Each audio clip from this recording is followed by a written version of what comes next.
Hi everyone, and welcome back to my channel, where this week I'm showing you guys another what I eat in a day while I'm vegetarian for Lent. This was my first day off of work in a long while, so I wanted to get some editing done today. And of course, some good eating done also. I'm starting the day off with my newfound favorite breakfast, oatmeal. I used to really not like oatmeal as a kid, and so I hadn't tried it in a long time. But a friend from work really touted the health benefits of oatmeal to me, and so I decided to give it another try. And I gotta say, I really like how oatmeal strikes that perfect balance between being something that's not too work intensive that you can just whip up quickly in the mornings, but also something it feels like you've put your heart into. And I also really like that you can switch up the toppings whenever you want, because I'm the kind of person who gets bored if I eat the same thing over and over again.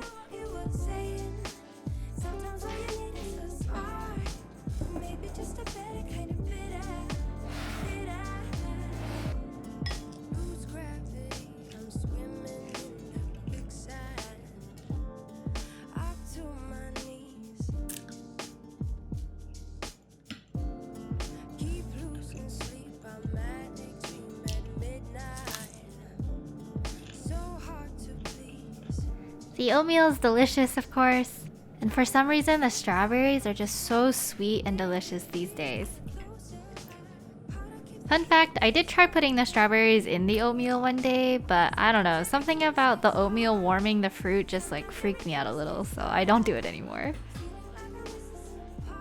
So I am 100% not a try hard, make breakfast kind of person. After breakfast, I just worked on my voiceover until my stomach told me it was time to eat again.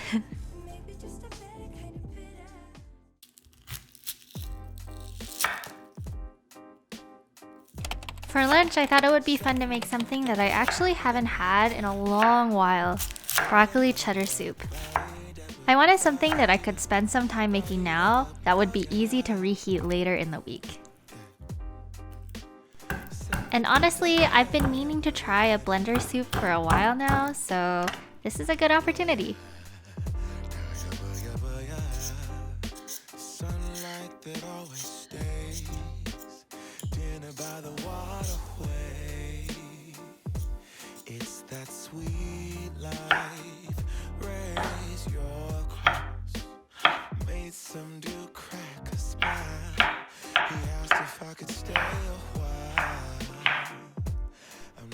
And of course, the star of our show, broccoli. I wanted to ask you guys something. Is peeling the stalk of the broccoli something that you guys normally do? Because when I was a kid, my dad fed me the whole stalk, peel and all. And to me, peeling the stalk was kind of annoying, and I really didn't notice a change in texture after cooking it. So it didn't really feel like it was worth all of that work. So what do you guys normally do? Am I just weird? Now it's time to actually cook the broccoli cheddar soup. I went back to using my kitchen stove for this recipe because one, I think this Dutch oven is a little too heavy for my portable gas stove. And second, because this is going to be simmering for a long while, and I'm still kind of scared of the butane that my portable gas stove uses, so I didn't want it to be on for that long.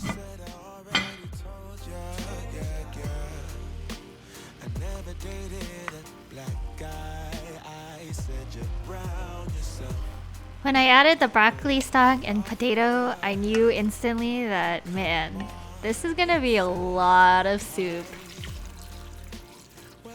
The recipe says this is good for 6 bowls of soup, but how hefty are your bowls?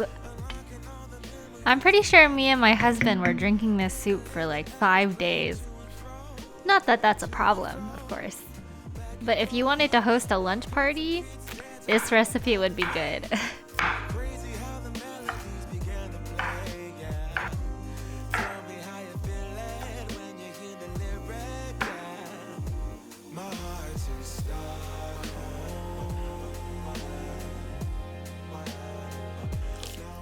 Pro tip, definitely lean towards using 8 ounces of cheddar over 4 ounces of cheddar. I mean, it's called broccoli cheddar soup for a reason. If you didn't want to taste the cheese, why did you make this anyways?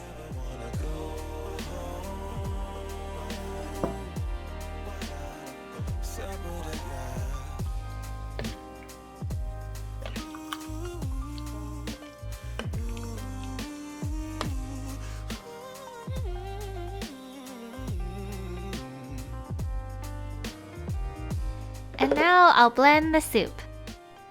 It is kind of unfortunate that you need a blender in order to make this soup. But if you don't have an actual blender, an immersion blender will work also. Which is hopefully a little cheaper than buying a full-on Vitamix.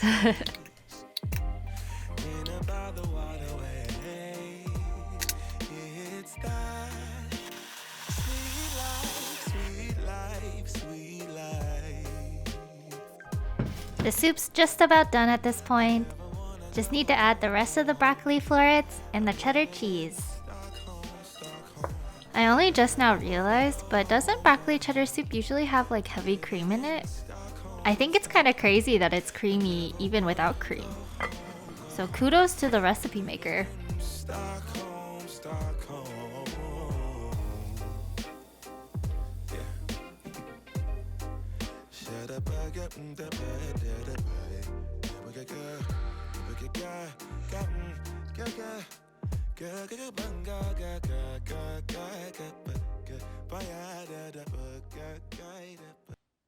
Phew, this is a long recipe, guys. But look how good it looks. I'm serving my soup with 2 pieces of sourdough bread that I brushed with garlic butter and then put under the broiler for a couple minutes. This is probably like the freshest broccoli cheddar soup that I've ever tasted. I feel like broccoli cheddar soup is usually very reminiscent of like chowders and like that kind of potato-y, creamy kind of feeling. But this one just felt so like light and broccoli-y.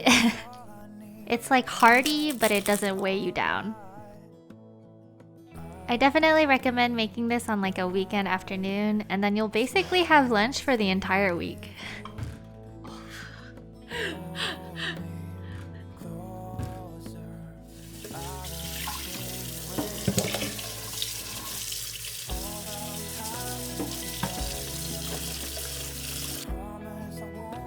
When I went to the Asian store this weekend to buy the soba noodles, my husband made me buy soba noodles also.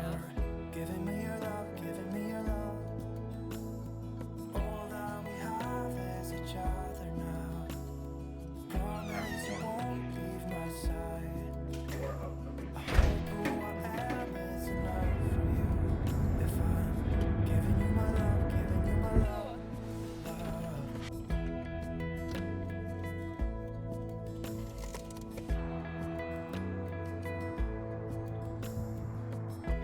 After a long day of editing and filming, I was a little too tired to make dinner. So I just had some leftover pizza and miso soup from a couple of days ago. Pizza looks so big.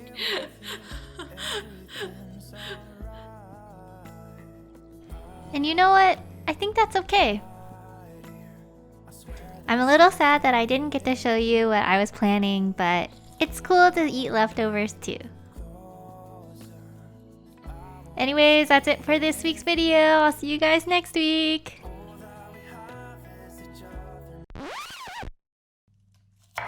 Haha, just kidding, guys. While eating leftovers is all good and well, I did want to show you guys what I had planned. So, a couple days later, I'd made jjajangmyeon, which if you didn't know is Korean noodles with black bean sauce. And jjajangmyeon has actually been featured on this channel before, but today I wanted to make a version that was all vegetarian with mushrooms instead of pork. So funny story, this recipe requires 1 cucumber and 1 zucchini.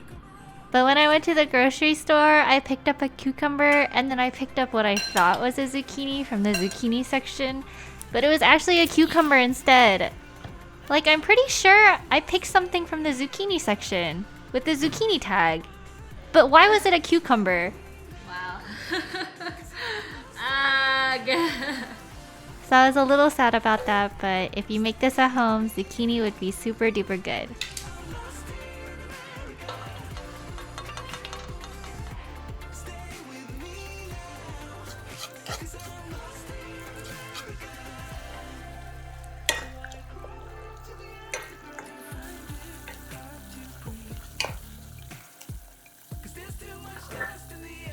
So depending on which vegetables you decide to add to your vegetarian jjajangmyeon, you might have to improvise a little bit on the order of cooking. But I decided to go with mushrooms first because my gut told me to go mushrooms first. But I would imagine like onions, squashes, like carrots, or potatoes if you're using those, would go first, and like leafy vegetables like cabbage would go last. And also because I had some random leftover potatoes that I cooked earlier, I added them to this sauce too, to make up for the missing onion and zucchini.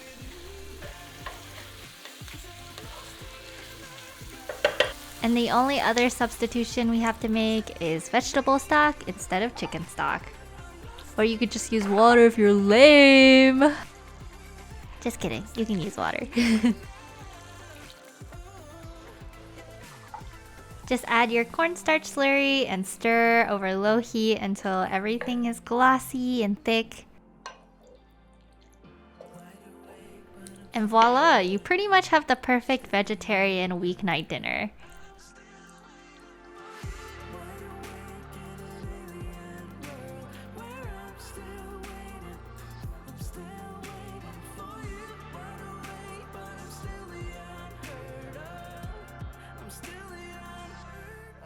Yay, it's time to eat!